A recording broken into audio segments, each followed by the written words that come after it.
नमस्कार, मैं अर्चना पटारे मौसम दर्पण में आपका स्वागत करती हूँ। चलिए जानते हैं किस राज्य में कैसा रहेगा मौसम। मौसम कार्यालय ने कहा कि अंडमान और निकोबार द्वीप समूह और आसपास के इलाकों में क्षोभ मंडल के निचले स्तरों में दक्षिण पश्चिमी हवाओं के मजबूत होने के कारण बारिश हो रही है। दक्षिण पश्चिम मानसून सोमवार को अंडमान और निकोबार द्वीप समूह में आगे बढ़ गया है। भारत मौसम विज्ञान विभाग ने यह कहा कि 4 महीने की मौसमी बारिश की शुरुआत का यह संकेत है, जो काफ़ी हद तक कृषि पर निर्भर अर्थव्यवस्था के लिए महत्वपूर्ण है। आईएमडी ने एक बयान में कहा, दक्षिण पश्चिम मानसून के अगले 2 से 3 दिनों के दौरान दक्षिण बंगाल की खाड़ी के कुछ और हिस्सों, पूरे अंडमान सागर और अंडमान द्वीप समूह और पूर्व मध्य बंगाल की खाड़ी के कुछ हिस्सों में आगे बढ़ने के लिए परिस्थितियां अनुकूल हैं। यहाँ अगले 5 दिनों के दौरान लक्षद्वीप और उत्तरी तमिलनाडु तट पर चक्रवाती परिसंचरण की उपस्थिति से केरल, तटीय और दक्षिण आंतरिक कर्नाटक में अलग अलग स्थानों पर बिजली, गरज और तेज हवाओं के साथ काफ़ी व्यापक वर्षा होने की उम्मीद है। मौसम कार्यालय ने कहा कि तमिलनाडु में सोमवार से बुधवार तक और अगले 2 दिनों में लक्षद्वीप क्षेत्र में भारी बारिश की संभावना है। इसने कहा कि बुधवार को तटीय और दक्षिण आंतरिक कर्नाटक में भी बहुत भारी गिरावट की संभावना है। पिछले हफ्ते मौसम कार्यालय ने कहा था कि दक्षिण पश्चिम मानसून के 27 मई तक केरल पहुंचने की उम्मीद थी, जो कि 1 जून की सामान्य शुरुआत की तारीख से 5 दिन पहले चक्रवात आसनी के अवशेषों से उत्पन्न अनुकूल मौसम की स्थिति के तहत अच्छा था। बंगाल की खाड़ी से उत्तर पूर्व और उससे सटे पूर्वी भारत में निचले क्षोभ मंडल के स्तर पर तेज दक्षिण पश्चिम हवाओं के कारण आईएमडी ने कहा कि अरुणाचल प्रदेश, असम, मेघालय और अलग अलग स्थानों पर भारी बारिश की संभावना है। अगले 4 से 5 दिनों के दौरान उप हिमालयी पश्चिम बंगाल और सिक्किम में आईएमडी ने कहा कि 16 से 18 मई के दौरान मिजोरम और त्रिपुरा में अलग अलग स्थानों पर भारी बारिश की गिरावट की संभावना है। मौसम कार्यालय ने कहा कि अगले 3 से 4 दिनों के दौरान बिहार, झारखंड, गंगेय पश्चिम बंगाल और ओडिशा में अलग अलग जगहों पर गरज के साथ छिटपुट बारिश, तेज हवाएं चलने की संभावना है। अगले 5 दिनों के दौरान लक्षद्वीप और उत्तरी तमिलनाडु तट पर चक्रवाती परिसंचरण की उपस्थिति से केरल, तटीय और दक्षिण आंतरिक कर्नाटक में अलग अलग स्थानों पर बिजली और गरज के साथ तेज हवाओं के साथ व्यापक बारिश होने की संभावना है।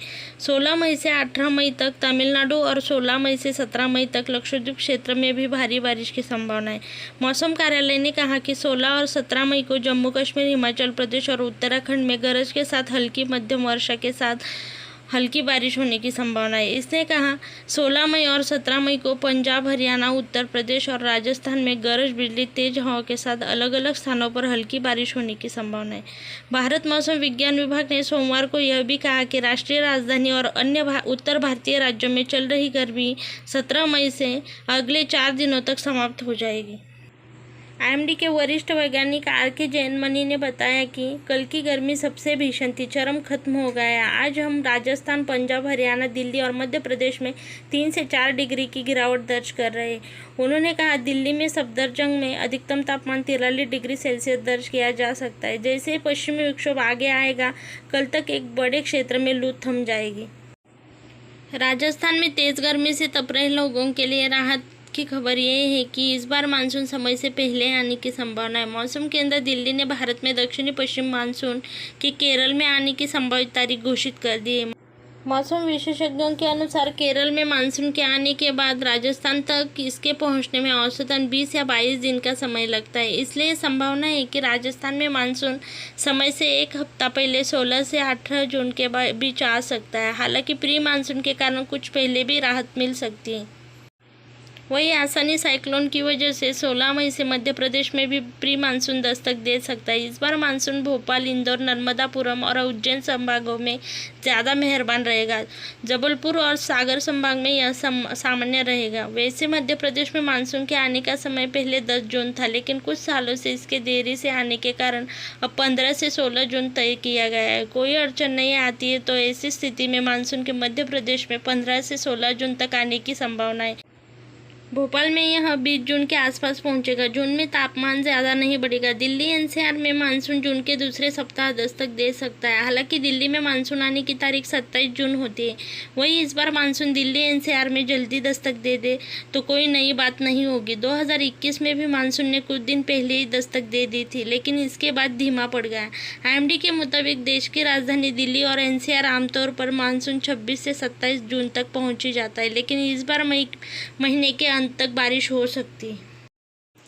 वहीं महाराष्ट्र की बात करें तो भारतीय मौसम विभाग के मुताबिक महाराष्ट्र में कई जगहों पर भारी बारिश की संभावना है। मौसम विभाग ने भविष्यवाणी की है कि कोंकण तट और राज्य के 9 जिलों में येलो अलर्ट जारी कर दिया जाए। भारतीय मौसम विभाग के अनुसार पश्चिमी महाराष्ट्र और मराठवाड़ा में बारिश की संभावना है। मौसम विभाग ने 9 जिलों को येलो अलर्ट जारी किया है। इनमें रत्नागिरी, सिंधुदुर्ग, कोल्हापुर, सातारा, सांगली, परभणी, हिंगोली, नांदेड़ और लातूर जिले शामिल हैं। मौसम विभाग ने हल्की से मध्यम बारिश की संभावना जताई है। कोंकण तट सहित राज्य के अन्य हिस्सों में हल्की से मध्यम बारिश होने की संभावना है। वहीं मौसम विभाग ने मध्य महाराष्ट्र और मराठवाड़ा में प्री मानसून बारिश की चेतावनी भी दी है। दक्षिण भारत में मानसून के आगमन के लिए अनुकूल परिस्थितियां बनी हुई है। अगले 2 दिनों में केरल माहे में भारी बारिश की संभावना है और अगले 3 दिनों में मूसलाधार बारिश की संभावना है। मध्य महाराष्ट्र के कोल्हापुर, सातारा, सांगली और सोलापुर जिलों में 16 से 19 मई तक गरज के साथ बौछारें पड़ने की संभावना है। साथ ही मराठवाड़ा के परभणी, हिंगोली, नांदेड़, लातूर, उस्मानाबाद जिलों में भी 16 से 19 मई के बीच दुर्लभ स्थानों पर गरज के साथ बौछारें पड़ने की संभावना है। 16 से 19 तारीख के बीच सिंधुदुर्ग जिले के रत्नागिरी में भी हल्की बारिश की संभावना है।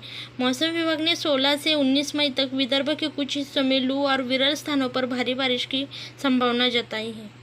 खबर में फिलहाल इतना ही। इसी के साथ देखते रहिए मौसम दर्पण। चैनल को सब्सक्राइब कीजिए, बेल आइकॉन दबाइए। वीडियो पसंद आया तो लाइक कीजिए और शेयर कीजिए।